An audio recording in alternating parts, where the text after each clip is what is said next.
Bonjour. La vie terrestre n'est pas le paradis. La vie terrestre n'est pas non plus l'enfer, sauf peut-être pour quelques personnes qui ont la haine dans le cœur. Mais on peut le dire pour nous tous, la vie terrestre, en réalité, c'est une première étape du purgatoire. Une première étape qui, à travers le fait que Dieu se cache, mais parfois donne des petits signes tout de même, mais des signes très discrets.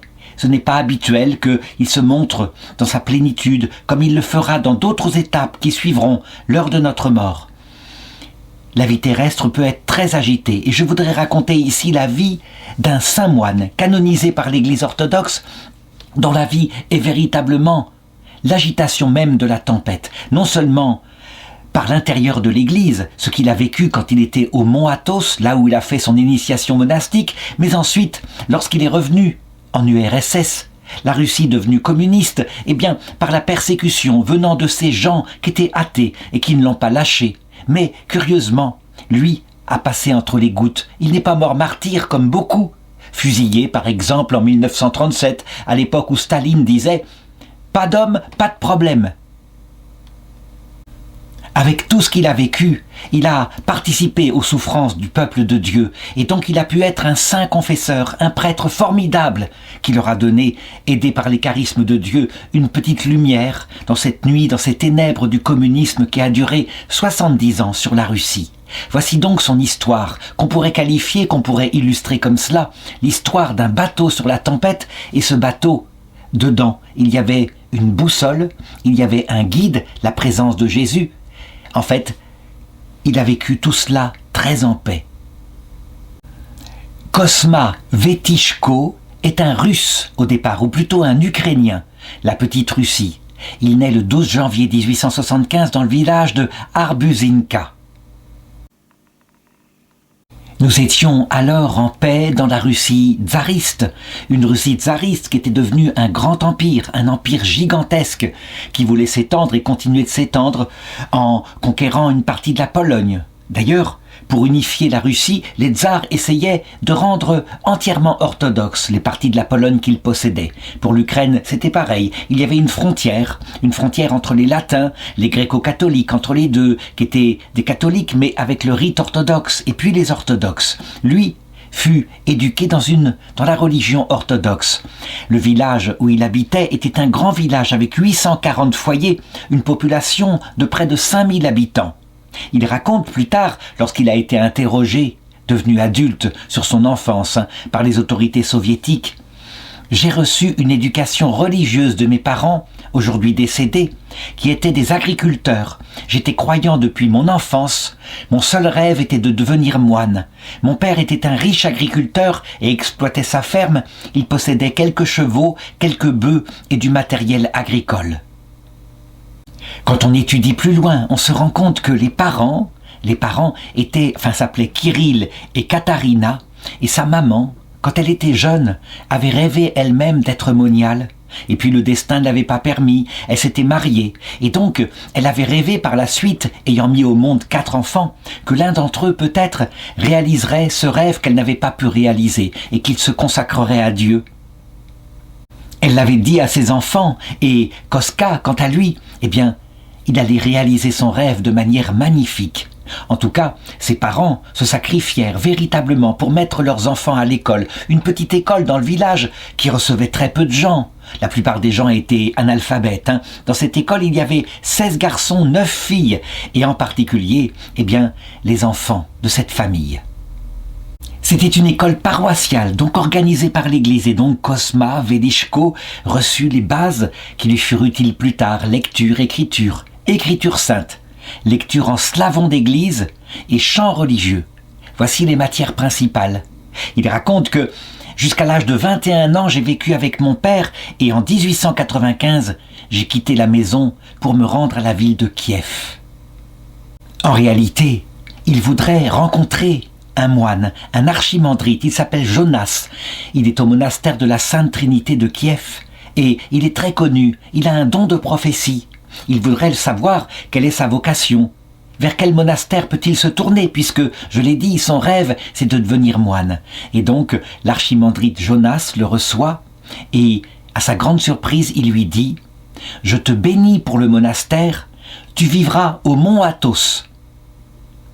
C'est incroyable, hein, il sort de là tout troublé. Jamais il n'avait pensé au mont Athos, qui est la mère des monastères qui se trouve en Grèce, donc c'est une autre langue. Mais il y est vrai qu'au mont Athos, il y a le monastère Saint-Pantaléïmon, qui est principalement peuplé de Russes. Habituellement, lui s'était dit qu'il resterait dans sa région. Il y avait des beaux monastères dans l'Ukraine de l'époque. Il revient alors dans sa famille. Il parle de cette bénédiction à ses parents. Et son père, d'après ce qu'on sait, ne voulait pas qu'il parte ainsi, aussi loin, peut-être pour ne pas se séparer de lui, et puis aussi parce qu'il rêvait de communiquer sa ferme à son fils ainsi. Mais sa mère, quant à elle, parvint à convaincre son père, et Katharina bénit son enfant pour la vie monastique avec une icône de la Vierge de Kazan, dont le saint ne se sépara jamais, et avec laquelle il fut plus tard inhumé. Il déclare « Je me souviens avoir franchi pour la première fois le seuil du monastère le 17 janvier 1897. J'avais alors 22 ans, et dès lors, ma formation spirituelle s'est poursuivie entre ces murs. » Curieusement, le premier monastère où il entre, eh bien, ce n'est pas celui où l'a béni Jonas, mais c'est là lors de la dormition à Kiev. Et là, très vite, voici que son higoumène lui donne une bénédiction pour qu'il puisse partir dès 1897. Il vient d'entrer au monastère dans un pèlerinage à Jérusalem. C'est étonnant, hein? Comment a-t-il pris cette décision? Peut-être parce que justement, il doutait que sa place soit ici. En tout cas, il part ainsi et l'higoumène, le père abbé, le met en garde en disant « Attention, attention à la mixité des sexes. Dieu vous bénit jusqu'à la Jérusalem céleste, mais je ne vous bénis pas pour ici-bas. » Et c'est ainsi qu'il part en pèlerinage. Et il raconte « J'ai passé 6 mois à Jérusalem où je me rendais pour prier Dieu, et je ne faisais rien d'autre. Mes parents m'ont fourni de quoi vivre à Jérusalem. Après ces 6 mois, je suis retourné chez eux, au village de Arbuzinka. » Évidemment, c'est un peu court, mais on a davantage de récits, par des confidences qu'il a faites. Oui, à Jérusalem, il a reçu cette grâce dont je parlais tout à l'heure, la grâce de la cellule intérieure. Il le raconte un peu plus tard à sa fille spirituelle, une religieuse. Quand on t'emmène quelque part, ne t'afflige pas, mais demeure toujours en esprit au Saint-Sépulcre auprès de Jésus.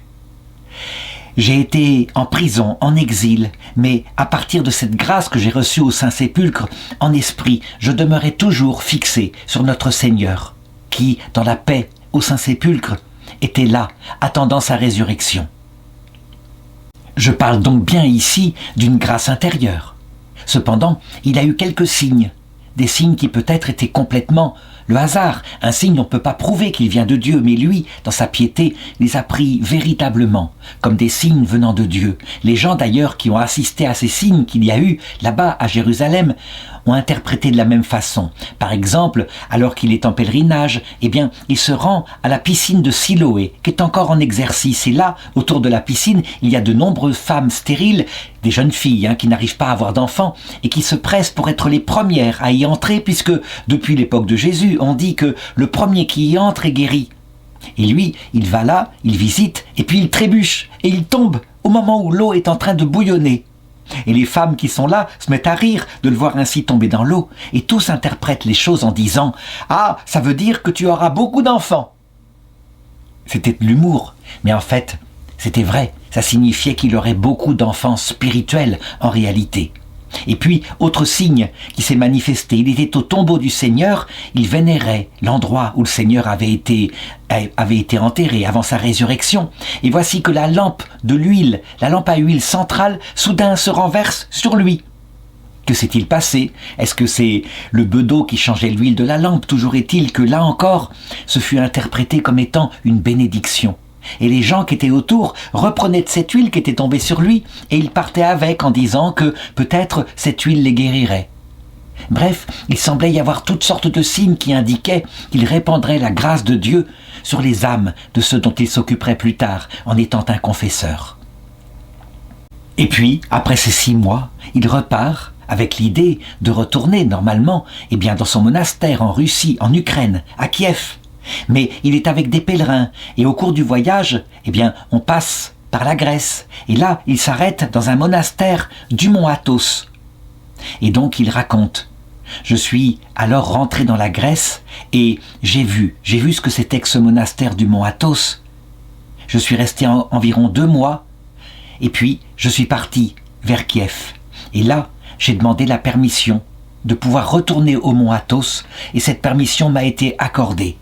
Et c'est ainsi que j'ai commencé ma vie monastique et ma formation et mon noviciat, comme l'avait annoncé l'archimandrite Jonas au mont Athos.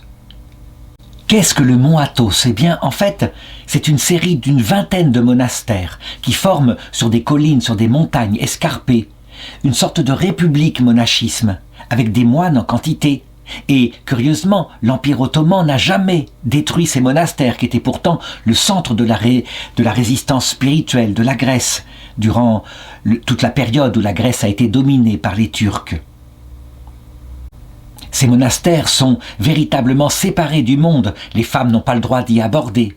Les moines y sont protégés et surtout il y a une tradition monastique très ancienne qui date de l'Empire byzantin, avec les moines du Studion en particulier, c'est-à-dire des moines qui ont tendance à étudier énormément à partir des pères de l'Église, mais aussi la tradition d'Égypte, des moines qui pratiquent la prière de Jésus, ce qu'on appelle l'hésychasme, donc une vie mystique intérieure. Il ne suffit pas d'étudier, de devenir un grand savant, il faut véritablement s'approcher de Dieu par la sagesse mystique, la fréquentation du Saint-Esprit. On peut donc dire qu'au mont Athos, toute la tradition de l'Orient, les diverses traditions monastiques se sont réunies pour former ce qu'il y a de meilleur. Et donc va commencer pour lui ce qu'il va appeler plus tard la période la plus heureuse de toute ma vie. Et c'est vrai, il va y recevoir les bases totales, avec d'abord un père maître des novices, il commence son noviciat, et celui qui est chargé de lui, c'est un Russe. Il est responsable des novices russes au monastère de Saint-Pantaleïmon, dont voici quelques photos. Avant d'entrer dans quelques détails matériels, je veux citer le nom de ce père, qui n'a jamais été canonisé, mais qui était vraiment un homme de Dieu, qui sera ainsi son mentor, qui sera son guide spirituel pendant de longues années, le père Melchisédek, c'est comme ça qu'il s'appelait.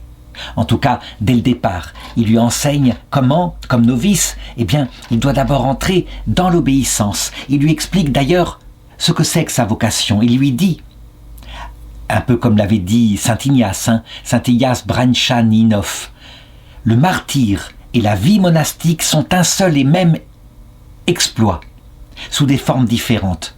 Le martyre et le monachisme sont tous deux fondés sur les mêmes paroles de l'Évangile. Aucun des deux n'a été inventé par les hommes, mais donné à l'humanité par le Seigneur. Aucun des deux ne peut être accompli sans le secours tout-puissant de Dieu. On lui apprend dès le départ d'abord à écouter comme novice, à se mettre dans l'obéissance, et donc, dès le départ, quelques charges lui sont données. Il va avoir comme charge, eh bien, des choses véritablement à responsabilité. La charge d'hôtelier, ou plutôt, on peut le penser, au départ d'aide hôtelier, et puis de sacristain à l'hôtellerie. C'est quelque chose de véritablement très grand, très lourd, puisque dans ce monastère, en réalité, il y a énormément de visites. Les pèlerins russes, en particulier, qui se rendent au mont Athos, viennent au monastère de Pantaleïmon pour vénérer le saint. Et on estime que jusqu'à 30 000 personnes par an font le voyage jusqu'au monastère pour se confier au saint. Les tâches du frère hôtelier, qui est au service du père hôtelier, eh bien, consistent à servir à ces pèlerins un repas gratuit, avec une soupe, avec du pain et du vin. Et évidemment, ce repas est totalement gratuit, c'est un don, ça fait partie de l'accueil du monastère, mais les gens, évidemment, en échange, font des dons généreux, ce qui permet au monastère de continuer à survivre. Et donc, il apprend ainsi, avec les rencontres avec son père maître des novices, et il apprend longtemps, jusqu'en 1904, l'âge de 29 ans, où il est admis à un premier vœu, de ce qu'on appelle une tonsure de moine Riasaphore, et là, on lui change son nom. Il s'appelle d'abord Constantin, en l'honneur de Saint Constantin, l'empereur qui a transformé l'Empire romain en un empire chrétien, et puis il est ensuite tonsuré dans une autre dimension du monachisme, et là il prend le nom de Xénophon. À chaque fois, il peut y avoir donc plusieurs changements de nom, ce qui veut dire que l'identité qu'on a se camoufle, disparaît dans la vie monastique orientale, derrière le nom de saints qui sont les protecteurs. Il se rappelle de cette période énormément donnée au travail, et là, il va apprendre évidemment dans cette agitation à construire sa cellule intérieure. J'accomplissais mes tâches monastiques jusqu'à minuit, et à 1h du matin, je courais dans le monastère auprès de mon père, Melchisédek, pour qu'il m'apprenne la prière. Le père Melchisédek est un moine du grand schéma. Ça veut dire qu'il porte un habit monastique particulier sur lesquels sont brodés les signes de la croix du Christ et qu'il a adhéré à tous les conseils évangéliques, le vœu de pauvreté, chasteté, obéissance, selon la grande règle, celle des monastères contemplatifs. Le petit schéma est plutôt réservé à ceux qui, par ailleurs, ont un apostolat à l'extérieur, donc c'est une règle allégée. Il va lui apprendre à lire en particulier les pères de l'Église. Des pères de l'Église qu'on lit au monastère, qu'on lit aussi pendant les offices, qui sont les maîtres spirituels. Il y a les écrits de Saint Basile le Grand, Saint Jean Chrysostome, Éphraïm le Syrien, Isaac le Syrien, Abba Dorothée, qui est lui un père du désert, Jean Climac. Jean Climac, c'est peut-être le plus important de tous pour les moines. C'est celui qui a décrit la montée, le progrès vers Dieu, un peu comme une échelle, l'échelle de Jacob, avec diverses étapes qui finissent par mener à une sorte de paix, d'apathie comme on dit, de paix sur la terre, en attendant l'entrée dans l'autre monde. On le voit donc dans ce monastère, la formation qu'il a reçue n'est pas tant dogmatique, c'est pas la grande théologie qui étudie la Trinité, les deux natures du Christ, mais c'est plutôt la mystique. Oui, l'ascétique et la mystique, donc la connaissance de l'être humain, le chemin que fait l'être humain pour s'unir à Dieu peu à peu. L'une des pratiques essentielles qui est développée là-bas, c'est une sorte de rosaire, mais un rosaire très différent d'une autre. Le rosaire autour de la prière de Jésus, qui aboutit à la paix intérieure normalement. On récite avec des prosternations, quelquefois 1000 fois par jour, la prière suivant au rythme de la respiration, mais en sachant bien, il y a tout un apprentissage. Ce n'est pas tellement la respiration, ni même la prière en elle-même, mais c'est la concentration sur Dieu, avec un cœur repentant. L'humilité est fondamentale, l'Esprit Saint ne vient que dans un cœur tout humble, lui dit son maître le Père Melchisédek. La prière de Jésus, elle peut avoir plusieurs formes, mais souvent c'est celle-ci. Seigneur Jésus, Fils du Dieu vivant, prends pitié de moi, pauvre pécheur. Évidemment, elle a un inconvénient, c'est uniquement l'affectivité et l'humilité qui sont développées par cette prière. Et souvent donc, pour la compléter, à la différence du rosaire catholique où il y a des mystères, des méditations sur la vie de Jésus, sur la vie de la Vierge Marie, il y a des intentions de prière, il faut nourrir aussi son intelligence, d'où l'importance de lire les pères de l'Église et les pères du désert. Cependant, à force de pratiquer cette prière, curieusement, elle devient comme une seconde nature. Elle s'inscrit dans la psychologie, puis peu à peu dans le corps. Et au bout d'un certain temps, on peut avoir l'impression de pouvoir prier nuit et jour, sans arrêt. La paix se fait à l'intérieur du cœur. Évidemment, quand c'est pratiqué avec un bon maître spirituel, et pas comme un mantra, c'est pas ça, c'est pas une répétition permanente où on bafouille des prières. Jésus avait critiqué d'ailleurs cette manière de faire, mais c'est autre chose, c'est dans l'intériorité. Le démon dans ce cas-là est très furieux et il va lui arriver quelques petits signes durant sa vie monastique, comme par exemple un jour ceci. Il est avec son père, maître, le père Melchisédek, et voilà qu'ils sont en train de prier tous les deux, et tout d'un coup, alors qu'ils sont complètement dans le désert, qu'il n'y a pas un bruit, tout d'un coup, un bruit se fait entendre, comme une espèce de cortège nuptial avec des trompettes et des sifflets, qui est là, autour du monastère. Alors on pourrait dire, mais cortège nuptial, c'est peut-être la joie du ciel qui indique que son âme est en train de s'unir à Dieu. Mais dans le discernement, le père Melchisédek dit « Non, j'entends bien, ce n'est pas du tout le ciel, c'est le démon. Il essaye de te retirer ta paix intérieure et de te troubler par le bruit extérieur. » Et d'ailleurs, il va le lui prouver. Il prend simplement de l'eau bénite, il prend aussi sa croix et son chapelet, et puis il sort de sa cellule et il se met à asperger dans les 4 points cardinaux l'air ambiant. Et le chant, à ce moment-là, le chant s'arrête. Cette leçon a été pour Cosma Velishko une vraie leçon spirituelle, pour lui montrer de manière très concrète comment le démon essaye de faire bouger l'intérieur, de changer la concentration, de faire qu'on parte dans l'imaginaire, pour que cette paix intérieure par la prière de Jésus ne puisse pas s'établir. Par la suite, le Père Constantin va lui montrer à quel point la puissance de Dieu, quand on est uni à Dieu par l'humilité, est grande et qu'elle peut même dominer les éléments. Un jour donc, le Père Melchisédek le prend auprès de lui et lui dit « Veux-tu voir comment les éléments se soumettent à l'homme ?» Et donc, bien évidemment, il répond « Oui, Père. » « Alors regarde, dit le vieux moine, et il trace un signe de croix sur le ciel qui était obscurci, c'était un temps couvert avec des nuages.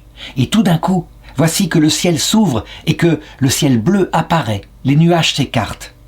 Puis il trace de nouveau un signe de croix et le ciel s'ouvre pour révéler le Seigneur dans toute sa gloire, entouré d'une multitude d'anges et de tous les saints.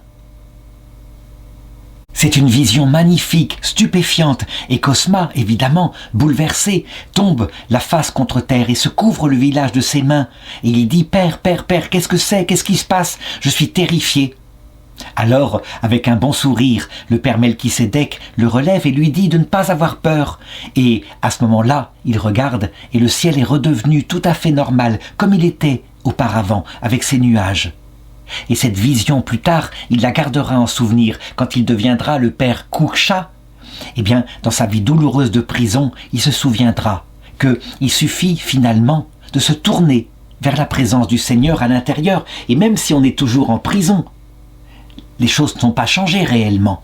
Mais la prison devient même un paradis, puisque ce qui compte, c'est la manière dont on la regarde, cette prison. Et quand on est avec le Seigneur en prison, on est un peu au paradis avec lui.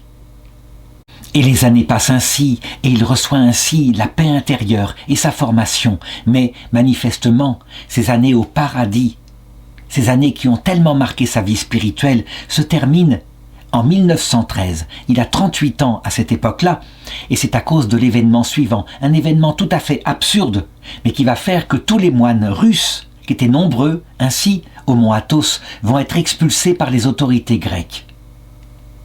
En réalité, les choses ont tourné ainsi que 1 millier de moines russes sont mis à bord du paquebot Kherson et sont déportés de force du mont Athos vers la Russie. En fait, tout démarre d'une sorte de petit débat théologique parfaitement secondaire, à propos de la vénération du nom de Jésus. Les moines grecs défendent que quand on prononce le nom de Jésus, Seigneur Jésus, Fils du Dieu vivant, en réalité, on s'adresse à la personne divine de Jésus. Et quelques moines russes qui sont là, et peut-être simplement pour s'opposer à eux, disent « Mais non, on s'adresse en fait à sa nature divine, commune à la Trinité entière, et donc à la Trinité entière. » C'est un débat parfaitement inintéressant. Ça peut à la rigueur intéresser quelqu'un qui est très pointu dans la théologie dogmatique à propos de des deux natures du Christ. Eh bien, ce débat, parce que les Grecs comme les Russes ne veulent pas céder, va tourner de plus en plus à la discussion obsédante, puis peu à peu aux insultes, puis peu à peu, presque on se prend par les mains, on est prêt à se frapper. Et je dirais, curieusement, les moines russes et les moines grecs s'affrontent comme s'il y avait deux clans, au point que la paix dans le monastère semble avoir complètement disparu. En ce qui concerne Cosma, il ne se mêle pas de cette affaire. Il est trop au proche de son père, le père Melchisédek. Il est même inquiet de voir ainsi les choses tourner.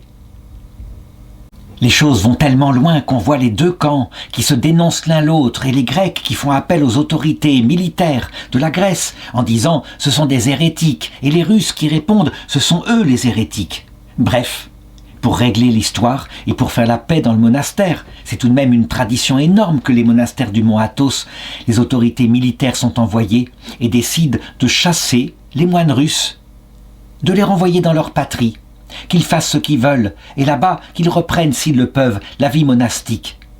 Évidemment, c'est un bouleversement, c'est une punition collective, et en ce qui concerne Cosma, il est là, très triste, et il en parle à son père spirituel. Et celui-ci, avec un regard prophétique, va lui dire « Laisse faire, ne t'inquiète pas, c'est la volonté de Dieu que tu vives en Russie. Là aussi, tu verras, il y a des âmes qui doivent être sauvées. »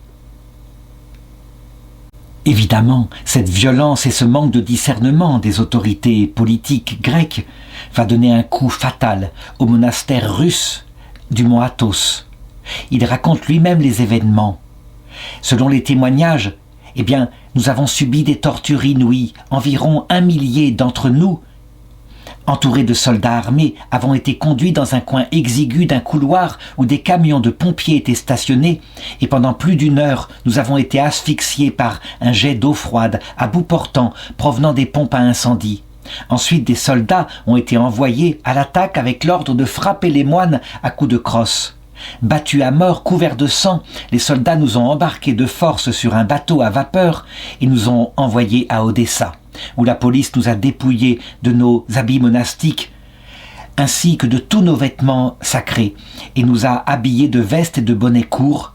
Après avoir langui quelque temps en prison, nous avons ensuite été renvoyés sous escorte dans nos villes natales. Il y a même eu, de la part de Constantinople, une excommunication de ces moines russes. Et évidemment, pour certains qui ne se sont jamais mêlés de cette histoire, des moines russes très âgés parfois, qui étaient donnés à Dieu, ça va être durant 4 années, un véritable martyre.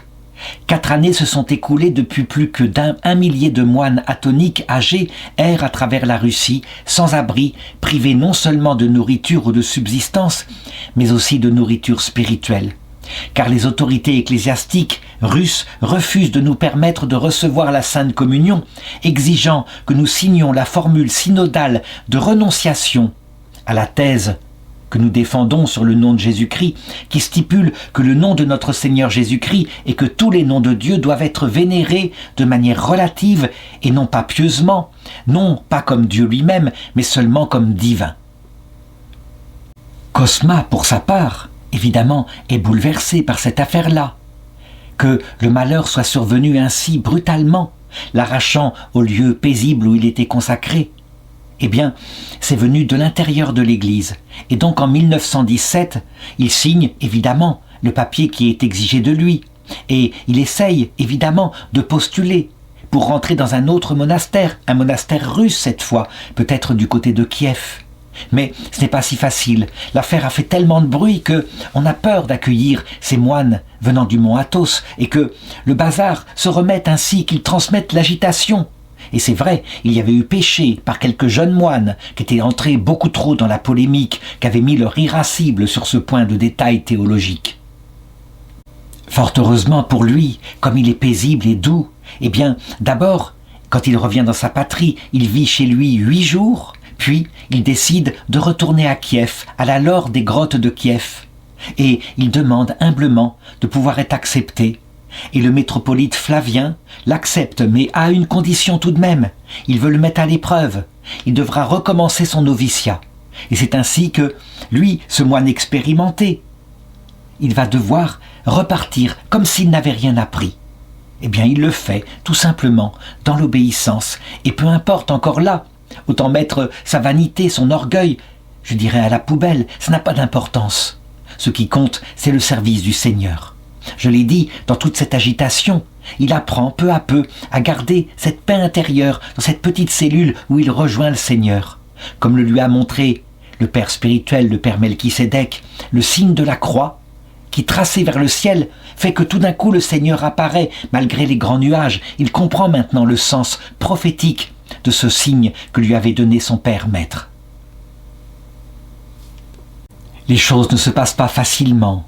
Il y a une surveillance, une grande méfiance, et même les gens qui viennent ainsi visiter la laure de Kiev, ils sont là et quand ils voient ces 25 moines venant du mont Athos, ils se mettent à les traiter avec méfiance en les traitant de voleurs. Attention, méfiez-vous d'eux, ils sont nombreux, et est-ce qu'ils ne viendraient pas voler l'argent des aumôniers ?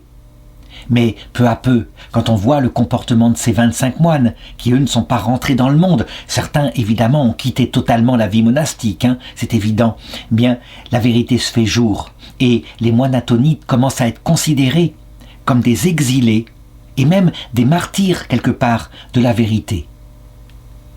Au début, il a vécu au monastère comme simple regardant, comme un moine qui n'était pas vraiment moine, et donc là encore, sans l'habit monastique, il devait vivre de l'intérieur. Et puis finalement, en 1917, c'est-à-dire 4 ans après les événements que j'ai racontés, il finit par être admis comme novice et le 3 mars 1918, il doit présenter une requête au conseil spirituel du monastère pour être admis comme novice, comme vrai novice.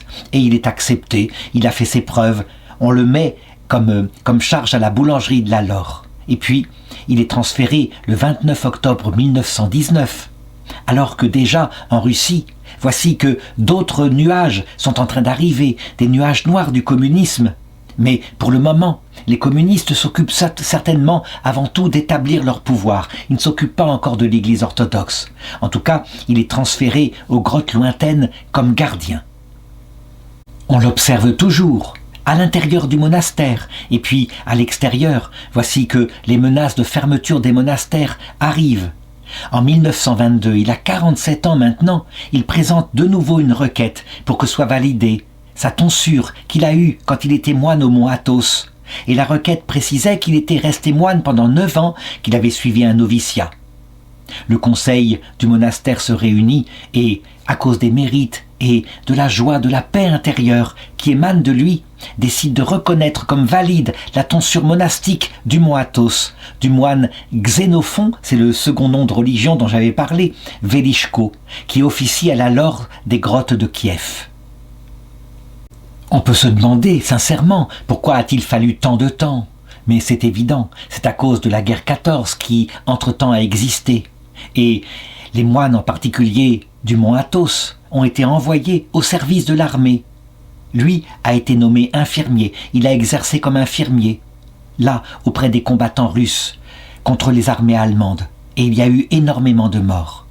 Là encore, il s'est dévoué. Et puis, peut-être que le monastère de Kiev espérait qu'après la guerre, ceux qui n'avaient pas vraiment la vocation ne reviendraient pas, se fondraient dans le monde, tandis qu'il y aurait un tri qui se ferait ainsi. Et lui, bien sûr, lorsque l'armée russe a été démobilisée, il est revenu directement au monastère, parce que sa vocation était évidente, claire et définitive. 1917, les communistes mettent fin au combat, l'armée est démobilisée, et aussitôt il revient au monastère pour quelque temps.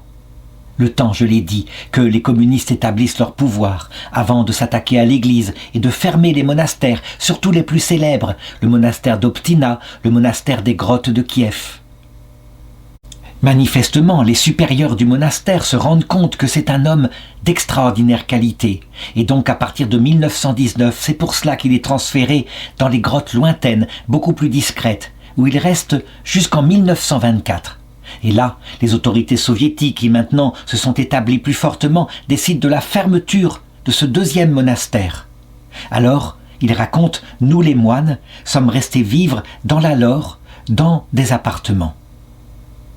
4 années encore de paix, 4 années dans la prière, 4 années à chercher le Christ. Et puis, en 1928, de nouveau, persécution des autorités soviétiques.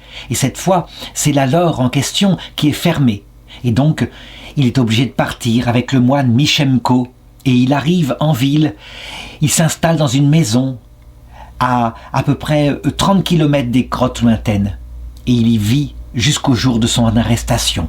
Parce qu'il est évident que les autorités soviétiques, quand ils voient certains qui s'obstinent à rester religieux, à ne pas se fondre dans la population, comme on cherche des gens qui sont contre-révolutionnaires, eh bien, les moines et les prêtres les plus fervents, mais lui n'est pas encore prêtre, sont les plus persécutés. Il raconte durant cette période sa vie de moine. Il dit, eh bien, elle était tout à fait normale, comme d'habitude. Mais après la fermeture du monastère, de nombreux moines de Kiev sont partis chercher du travail ailleurs. Pour ma part, je prépare les pains bénis pour l'église de Oglinskaya, avec l'aide du moine Menichenko et de l'archimandrite Boniface qui finance la farine. Il paie mon loyer et me fournit également le chauffage. On peut le dire donc à cette époque-là, le bateau de son âme est secoué en tous sens, avec des humiliations, des échecs, et puis il n'y a rien à faire. Il reste fidèle dans la tempête, avec un seul rêve, déterminé. Entrer dans le grand schéma, c'est-à-dire être tonsuré moine selon ce que vivait son père spirituel, Melchisédek, c'est-à-dire les vœux totaux, monastiques, vœux de pauvreté, chasteté, obéissance, l'ascèse, selon la règle absolue, porter cet habit monastique, avec les instruments de la passion de Jésus sérigraphiés sur le scapulaire. L'habit monastique des moines du grand schéma est particulier. En voici quelques images.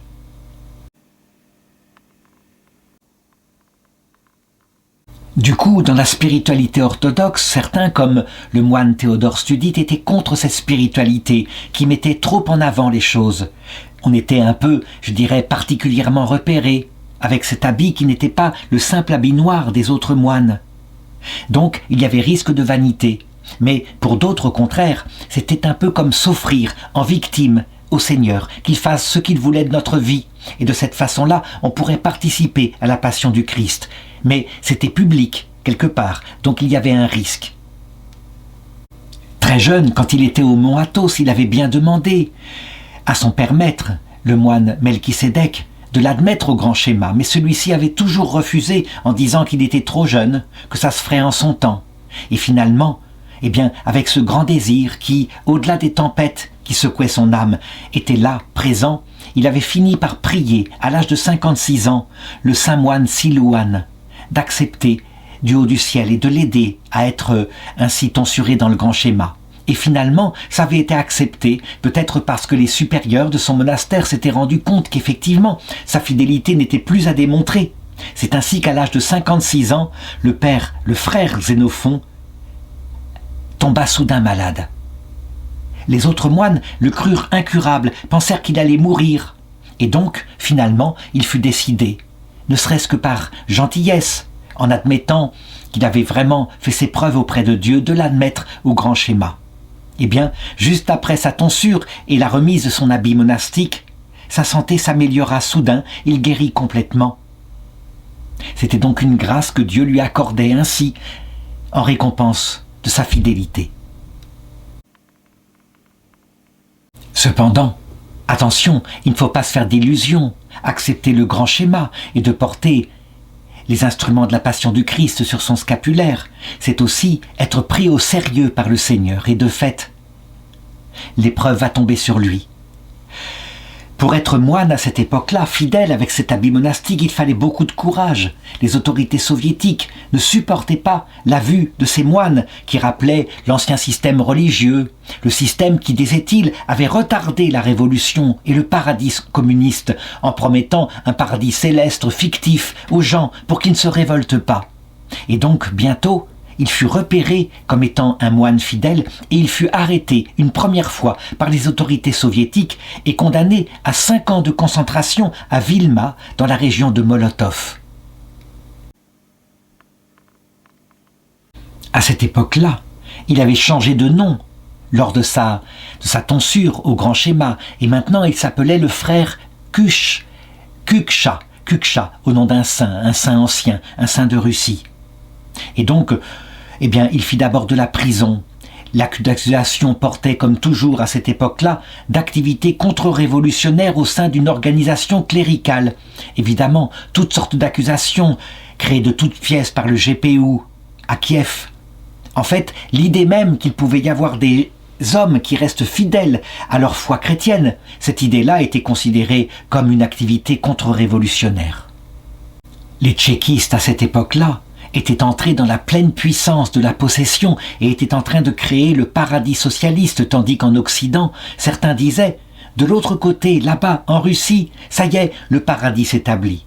La réalité était bien autre. Dans la région de Kiev, où il était né, cette année-là, 1932-1933, 1200 personnes moururent de faim par une famine organisée. On appelle cela en Ukraine l'Holodomor. Mais elle avait commencé bien avant. Elle avait commencé dès l'époque de Lénine, cette pratique de la faim qui permettait d'éliminer ceux qui prétendument résistaient à l'instauration du paradis socialiste. Quant à lui, eh bien, il est poursuivi de la même façon. Entre 1933 et 1938, on parvient à lui confisquer son passeport, quelques lettres, On lit les lettres, on veut trouver des motifs de condamnation. Évidemment, ça veut dire donc qu'il est dans l'œil des autorités soviétiques, qu'elles ne vont pas le lâcher. Beaucoup à cette époque-là, 1938, à l'époque où Staline, lui, a pris possession du pouvoir et ne veut plus, je dirais, s'embêter avec les formes légales, beaucoup seront simplement fusillés comme cela, et même des évêques. Et lui, curieusement, ne va jamais être fusillé, il va échapper au martyre. Il faut se rendre compte que je raconte les choses très rapidement, mais quand il est arrêté là, en 1933, cela fait 20 ans maintenant qu'il a été chassé du mont Athos, qu'il est arrivé en Russie, qu'il a repris sa vie monastique et qu'il a vu ainsi, peu à peu, la piété dans le peuple russe qui est arrachée par les autorités soviétiques. Il a appris à observer tout ce qui se passe, observer les bourreaux, observer les victimes, à voir ce qu'il y a dans l'être humain, voir la fragilité, en particulier ceux qui font mine de ne plus être chrétiens parce que c'est dangereux et qui font le dos rond, mais ceux qui, au contraire, essayent de garder leur vie spirituelle et qui, très vite, se rendent compte que ce père, ce frère, disons, on peut venir auprès de lui pour recevoir des conseils. Le frère Kouchka, en 1934, a 59 ans. Et là, les autorités du monastère se rendent compte que un tel homme, à notre époque, il ne faut pas le laisser ainsi sous le boisseau. Il faut l'ordonner diacre et puis prêtre. Il est donc appelé ainsi à l'ordination. On lui confie une grande mission. Lui ne s'attendait pas à cela. Il était simplement dans la vie monastique pour disparaître au service de Dieu. Et c'est ainsi qu'à partir de maintenant, on peut l'appeler le père Kouchka. Il faut bien se rendre compte, là encore, que de la part des autorités qui l'appellent au sacerdoce, on peut le dire, le risque d'être prêtre pour la gloire, parce qu'il aura un rôle spirituel auprès des gens, il devra les confesser, leur donner l'absolution. Le risque n'est plus du tout dans la vanité. À cette époque-là, devenir prêtre, c'est évidemment monter sur la croix du Christ, être encore plus repéré par les autorités soviétiques, avec le risque d'être très vite exécuté. On lui confie, parce qu'il est prêtre, une petite paroisse qu'il tient avec un autre moine, Vlassi Bishko. Évidemment, il ne faut avoir aucun discours qui puisse paraître politique, rien du tout. Se contenter de parler des saints et des anges et du ciel, des choses comme cela. Mais même là, si les autorités soviétiques veulent se faire ennemis, s'il y a trop de fidèles qui viennent parce qu'ils ont soif de la parole de Dieu, alors même là, ils y trouveront un motif de lutte contre le communisme. Puisque le communisme, dans sa scientificité, prétend qu'on peut établir sur la terre un vrai paradis par le partage des richesses, par la collectivisation, qu'il n'y aura plus de misère puisque le salaire arrivera à égalité envers tous les travailleurs. Lui-même, paisiblement, suit les endroits où la Providence le met, avec toujours cet enseignement de son ancien père maître qui lui avait dit « Fais-le, suis la volonté de Dieu ». Et donc il raconte que, à partir de 1933, tous les moines, tous ceux qui n'avaient pas de passeport se sont vus interdire de vivre dans la ville de Kiev, ce qui a eu pour conséquence que nombreux moines se sont dispersés dans les villages aux alentours, y ont trouvé du travail comme prêtres dans des paroisses rurales, et qu'une partie importante est entrée dans la clandestinité, continuant à vivre à Kiev. Nous n'avons que peu de repères ou plus d'enseignements sur son activité paroissiale. À cette époque-là, dans les années 1938, c'était extrêmement dangereux, donc on peut dire que c'était très discret. Ce qui est sûr, c'est que il l'a admis plus tard. Bien sûr qu'il était anti-soviétique, c'est évident, mais il ne fallait surtout pas que ça se sache. Le dire publiquement, c'était sa condamnation à mort, et il se devait de rester ainsi pour aider les fidèles. Et je l'ai dit, quoi qu'il fasse, de toute façon, les autorités soviétiques, puisque les gens viennent et assistent à ces messes, les autorités soviétiques le savent bien. D'ailleurs, il exhorte les gens, toujours dans ses sermons, à rester fermes dans la foi orthodoxe, et même à ne pas permettre la fermeture des églises, ce qui donc est, par définition, une activité anti-soviétique. Ce qui devait arriver va donc arriver. Il est condamné de nouveau pour activité anti-soviétique à 5 ans d'emprisonnement dans un camp de concentration correctionnel. Et là, à 63 ans, on le voit, qui reprend ses tâches encore une fois dans la paix, avec sa cellule intérieure intacte. En habit de paysan, son habit monastique a disparu, la cellule extérieure, toute la protection, le moine schéma, tout cela n'existe plus. Et donc, il travaille durement dans la ville de Vilna. Elle abrite de nombreux camps de concentration et les citoyens réprimés étaient déportés par train entier à cette époque-là. Il faut bien voir les conditions de vie qui sont terribles, mais pour lui, qui est habitué ainsi à tout donner pour le Christ, eh bien, les pluies vergassantes l'hiver, les moustiques et les moucherons l'été, le froid glacial l'hiver, le travail forcé 14 heures par jour, la nourriture très maigre et médiocre, tout cela, il le prend comme étant une forme de vie monastique, et finalement, que le Seigneur fasse sa volonté. Il a été mis là, il reste moine, et c'est une ascèse comme une autre après tout. Les gens sont dans la misère, il y a de l'aide spirituelle à apporter, et là il comprend à quel point il avait raison, le père Melchisédek, quand il disait « Fais la volonté de Dieu, reviens en Russie, là aussi tu pourras aider les Russes à marcher vers Dieu ». On a quelques anecdotes de sa vie en camp de concentration, comme par exemple, à un moment donné, comment un prisonnier réussit à introduire clandestinement une centaine de fragments du Saint-Sacrement consacré dans le camp. Alors que là, lui qui était prêtre ne pouvait pas consacrer l'Eucharistie, il n'y avait pas de vin, bien sûr, même s'il y avait un peu de pain. Et donc, il a dissimulé ces hosties dans des pétards à l'intention du père Kouksha.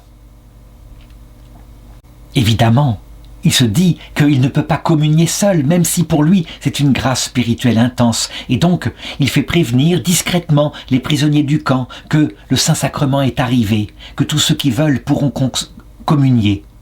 Et donc, tous furent avertis dans le plus grand secret, et le jour convenu, des prêtres prisonniers vêtus d'étoles de serviettes et inaperçus des gardes, donnèrent l'absolution rapidement aux moines et aux moniales de leurs péchés, tous ceux qui étaient là, mais aussi à des laïcs, et sur le chemin du camp des bûcherons, ils leur indiquèrent l'endroit où était caché le Saint-Sacrement, et ainsi une centaine de personnes reçurent secrètement la Sainte Communion dans le camp un matin, et pour beaucoup, ce fut la dernière communion de leur longue vie de souffrance et de martyre. Il est comme abandonné du ciel, totalement, dans cette vie, qui est une vie illustrant un peu la vie de misère de chacun, totalement abandonné. Non, bien sûr que non. Mais le ciel se cache à l'intérieur de son cœur, et puis il va y avoir tout de même quelques petits signes qui lui sont donnés, comme par exemple ceci, qui est vraiment stupéfiant, qu'il a raconté par la suite. Il dit « Nous travaillions 14 heures par jour, la nourriture était maigre, et j'étais totalement affamé. Mon corps était vraiment fragile, et un jour, c'était le jour de Pâques, j'étais si faible et affamé que le vent aurait pu me renverser. Mais le soleil brillait, les oiseaux chantaient, et la neige commençait à fondre. Et je langeais les barbelés, rongé par l'envie de manger. Et de l'autre côté, j'ai vu le cuisinier qui transportait de la cuisine à la cantine des gardes une plaque de cuisson remplie de pain délicieux.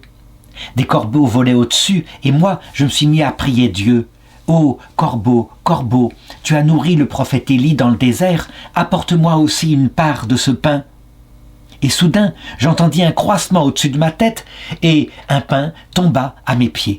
Un corbeau l'avait volé dans la casserole du cuisinier, je ramassai le pain dans la neige, et je remerciai Dieu en pleurant, et j'apaisai ma faim.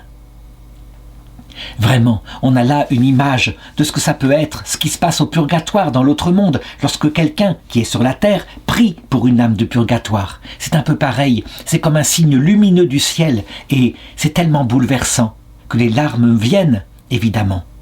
Ainsi, dans ce purgatoire de la terre, on peut le dire, le Père avait reçu un petit signe du ciel, mais c'était un signe tellement évident. Au total donc, je l'ai dit, le père Kouksha avait été condamné à 5 ans de goulag, et en réalité, il y resta 10 ans, 10 années, jusqu'en 1943, où il fut libéré. La guerre était là, sans doute avait-on besoin de personnel du camp ou de gens ainsi pour compléter l'armée rouge, mais on peut le dire, le NKVD, sans problème, quand la peine était de 5 ans, parfois, quand il y avait une résistance spirituelle, manifestement, quelque chose qui était gardé, comme un homme comme lui qui n'était pas brisé, on prolongeait la peine. Et c'est ainsi donc qu'à 68 ans, en 1943, au printemps, le jour de la fête de Saint-Georges, le grand martyr Saint-Georges, eh bien, il fut exilé dans le petit village près de Koungura, dans la région de Solikamsk. Et là, il se signala à l'évêque du lieu, l'évêque de Solikamsk, qui accepta qu'il officie dans l'église du village voisin. Et les gens, à partir de ce moment-là, c'était incroyable, les gens venaient.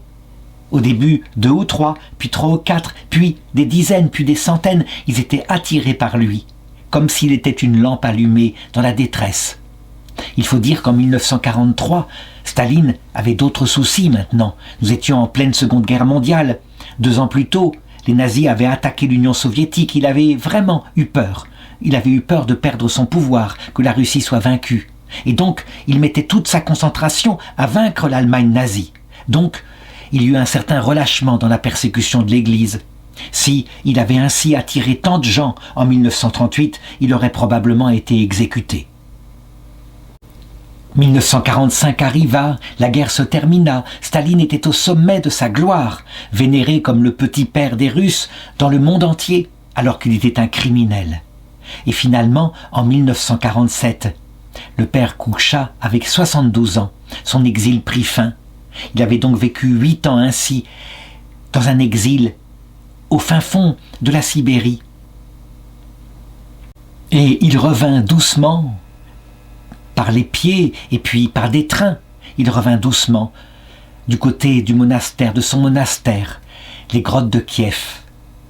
Et là, il y avait encore quelques frères. Le monastère avait été manifestement recréé et il fut accueilli dans une immense joie. On le considérait comme un martyr. Il avait vaincu ainsi tous les obstacles. Il était resté fidèle et il revenait pour reprendre simplement sa vie monastique. Alors, dans ce monastère qui avait été tellement éprouvé, on le considérait comme un père spirituel. Les jeunes frères qui étaient là lui demandaient conseil, se confiaient à lui, voulaient savoir parce qu'ils connaissaient parfaitement la nature humaine, l'ayant vécu dans ses propres chutes, ses propres relevailles. Et c'était étonnant, ainsi donc tout ce qu'il avait vécu que j'ai raconté si brièvement semblait maintenant porter leurs fruits. Et le Seigneur était là qui accompagnait ce nouveau rôle qu'on lui avait donné, être le père spirituel, le starets du monastère des grottes de Kiev, pour bien indiquer aux jeunes frères qu'il fallait l'écouter, qu'il ne fallait pas le prendre alors qu'il était tout simple, pour quelqu'un de secondaire, qu'il était le guide envoyé par Jésus. De nombreux miracles de guérison se produisaient grâce à ses prières. Et du coup, les frères, là, étaient obligés d'être attentifs, de ne pas regarder sa simplicité simplement. Parce que c'est ainsi, les jeunes frères parfois, étant en pleine ferveur, entrant dans la vie monastique, étant un peu sûrs d'eux-mêmes, pensant qu'ils étaient déjà arrivés à la perfection de la vie spirituelle, ont tendance à juger un vieux moine qui a été écrasé sous le harnais, à le juger comme ayant perdu sa ferveur.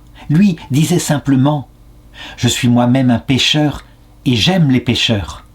Il n'y a personne sur la terre qui n'ait jamais péché. Seul le Seigneur est sans péché, et la Vierge Marie. Mais nous sommes tous pécheurs. » Et on le voyait, plein de miséricorde, qui recevait les jeunes frères, qui connaissaient leurs défauts, leurs péchés, leurs chutes, leur lutte intérieure. Et il ne jugeait pas, il leur donnait l'absolution et des bons conseils. Curieusement, les autorités soviétiques, avec Staline à leur tête, Staline, je dirais, qui ne mourrait qu'en 1954, elles laissèrent ce monastère relativement tranquille. Il faut dire que les prêtres avaient participé à la victoire contre les nazis. Et Staline, manifestement, avait d'autres soucis, d'autres personnes à persécuter, peut-être des médecins juifs en particulier. Donc durant 15 ans à peu près, la vie monastique put reprendre et elle fut laissée relativement tranquille. En comparaison de ce qu'il avait vécu pendant toutes ces années d'errance, on peut le dire, sa vie au monastère d'Oslo, dans le diocèse de Tchernevski, fut vraiment des plus paisibles et des plus sereines. Il pouvait s'occuper des jeunes frères et continuer ainsi cette mission, s'appuyant sur l'expérience qu'il avait longuement acquise. Évidemment, la grande tradition intellectuelle des moines d'Optina avait disparu. Les moines d'Optina avaient été exécutés ou avaient été dispersés. Lui, c'était simplement la bonté d'un cœur et l'humilité de quelqu'un qui avait souffert, qui connaissait bien la nature humaine, avec peu de mots, mais, je dirais, une si grande bonté que ses enseignements, même s'ils n'étaient pas, je dirais, avec des longues phrases, comme j'en fais ici, ces enseignements touchaient directement le cœur en quelques mots. On a quelques petites anecdotes de cette époque-là, comme par exemple un jour où un général communiste en civil vint au monastère par curiosité. Il était communiste, donc athée. Il voulait voir le célèbre père Kouksha. Et donc, le moine l'appela et s'entretient avec lui en privé. Il faut bien se rendre compte qu'il y avait donc cette petite cellule où il était, où il recevait, et puis une foule de gens, une queue de gens qui attendaient pour se confesser à lui. Et à un moment donné, au bout de 10 minutes, eh bien, le général sortit de la cellule, il était livide, et il disait « Mais qui est donc cet homme? Comment est-ce qu'il sait tout ça de moi? Il m'a dévoilé toute ma vie. » Et probablement ses grands péchés et ses grands crimes. Quand on est général soviétique à cette époque-là, c'est que probablement on en a commis des crimes. Un autre témoignage très important qui montre comment il obtenait de Dieu des grâces pour ses filles spirituelles et ses fils spirituels. Voilà ce qu'est raconté un jour par une de ses filles spirituelles. Elle raconte « Un jour, je suis venu à l'église des grottes pendant que le père Kouchka célébrait la divine liturgie. J'ai immédiatement senti mon âme très proche de Dieu, comme il n'y avait au monde que Dieu et moi. À chaque proclamation du père Kouksha, mon âme s'élevait et une telle grâce l'emplissait que c'était comme si je me tenais devant le visage de Dieu au ciel, et mon âme était pure comme celle d'un enfant, extraordinairement lumineuse, légère et joyeuse, et aucune autre pensée ne me détournait de Dieu. Je suis resté dans cet état de quasi-extase jusqu'à la fin de la liturgie. Puis, la liturgie s'est terminée. Elle a vu alors le père Kouksha qui est venu. Il a plongé son regard dans le sien, et puis il lui a dit simplement. Il ne lui a rien dit. Il est resté en silence, simplement. Mais elle, c'est comme s'il lui avait parlé, qu'il lui avait tout dit. Elle dit, j'ai compris que le père Kouksha m'avait fait don de ressentir la béatitude qu'on pouvait éprouver, qu'on éprouverait dans la vie éternelle. Staline mourut en 1954, arriva ensuite son successeur, Khrouchtchev, qui, pendant un temps, dénonça le culte de la personnalité, le massacre des gens. Ce fut un tremblement de terre, L'image de Staline fut ainsi révélée au monde entier. Et puis, au bout d'un certain temps, Khrouchtchev recommença, lui, ses persécutions contre l'Église. Et donc, à partir de 1957, il avait 82 ans, il fut de nouveau transféré comme une chose, sans avoir la possibilité de dire quoi que ce soit. Transféré dans un monastère, heureusement, pas dans un goulag, le monastère Saint-Jean le théologien de Kreschatik, dans le diocèse de Tchernigov. Sans doute avait-il envoyé là parce que c'était un tout petit monastère, paisible et simple, qui était même entré un peu dans un ronron et un peu en décadence, avec quelques moines, très peu de moines. L'arrivée, évidemment, du père Kouksha dans ce petit monastère fut comme un souffle de vie incroyable. Le ronron quotidien disparut. Tout d'un coup, les frères, ne serait-ce que le contact à l'assister à la messe du père Kouksha, les frères renouvelèrent leur vocation intérieurement, ne purent pas faire autrement. Ils n'avaient pas besoin de condamner. Il n'était que miséricorde, mais l'amour de Dieu transparaissait à partir de sa présence. Et bientôt, les enfants spirituels qu'il avait suivis à Kiev affluèrent au monastère pour pouvoir recevoir ses conseils, qu'ils puissent continuer. On pourrait le dire, Donc les autorités soviétiques s'étaient trompées. C'était pas parce qu'il était dans les grottes proches de Kiev qu'il attirait des gens, mais c'est parce qu'il avait Dieu en lui. Du coup, les autorités soviétiques, ne comprenant rien, décidèrent une fois de plus de fermer ce petit monastère, ce qui eut lieu en 1960. Il avait 85 ans. Et donc, il ferma non seulement les monastères, mais les écoles religieuses qui restaient. C'était une haine féroce à l'égard de l'Église, venant du régime athée. Et de nouveau, il fut monastère, il fut muté ailleurs. D'ailleurs, c'était étonnant, il prenait ainsi tout ce dont on le dirigeait, avec toujours ce calme de cette cellule intérieure. Par exemple, il avait annoncé que le monastère serait fermé. À l'occasion, un jour qu'il célébrait la messe, une bougie était tombée d'un chandelier sur la table d'offrande. Elle avait mis le feu au linge liturgique, ainsi qu'au couvercle du calice et à la patène. Eh bien, il avait dit simplement « Ah tiens, l'ennemi me chasse aussi d'ici ?» Et c'est ce qui arriva. Il fut bientôt chassé de ce monastère. Évidemment, étant donné son grand âge, on ne le mit pas de nouveau dans un goulag qui d'ailleurs avait été plus ou moins fermé. Mais à partir de 1960, eh bien, il arriva au monastère de la Dormition à Odessa, où il devait passer les 4 dernières années de sa vie sur la terre. Là-bas, les autorités soviétiques l'avaient interdit qu'il reçoive des visites. Ils avaient trop peur de son pouvoir spirituel et donc ils espéraient ainsi détruire son influence. Mais rien n'y fit. Il répondait par le courrier et puis des gens arrivaient à se glisser auprès de lui et à rentrer dans sa cellule à recevoir des conseils. Les moines de ce nouveau monastère avaient mis auprès de lui un gardien de cellule, un jeune moine, un novice. Mais lui répondait simplement « Oh, vous savez, nous sommes novices jusqu'à la fin de notre vie. » Et donc, il ne l'embêtait pas trop, il ne demandait que des petits services. Alors qu'il arrivait parfois que les gardiens de cellules, quand il y avait foule pour recevoir et pour être reçus, avaient un travail de jour et de nuit. Il m'est impossible de raconter tout le bien qu'il fit là, au sommet de sa maturité spirituelle et de sa bonté, étant devenu un bon père, un peu comme Saint Jean le théologien à la fin de sa vie, et, je dirais, révélant sans arrêt la miséricorde de Jésus. Et puis, un jour, vers 1964, au milieu de l'année, il était rayonnant et il dit à sa fille spirituelle qui venait le voir « Oh, oh, la Mère de Dieu vient de me prendre auprès d'elle. Pardon, la Mère de Dieu veut me prendre auprès d'elle. » Manifestement, il avait reçu l'annonce que sa vie sur Terre bientôt se terminerait pour passer dans l'autre monde. D'ailleurs, en octobre 1964, 89 ans, il fit une chute et il se cassa le col du fémur. Il était allongé sur le sol froid.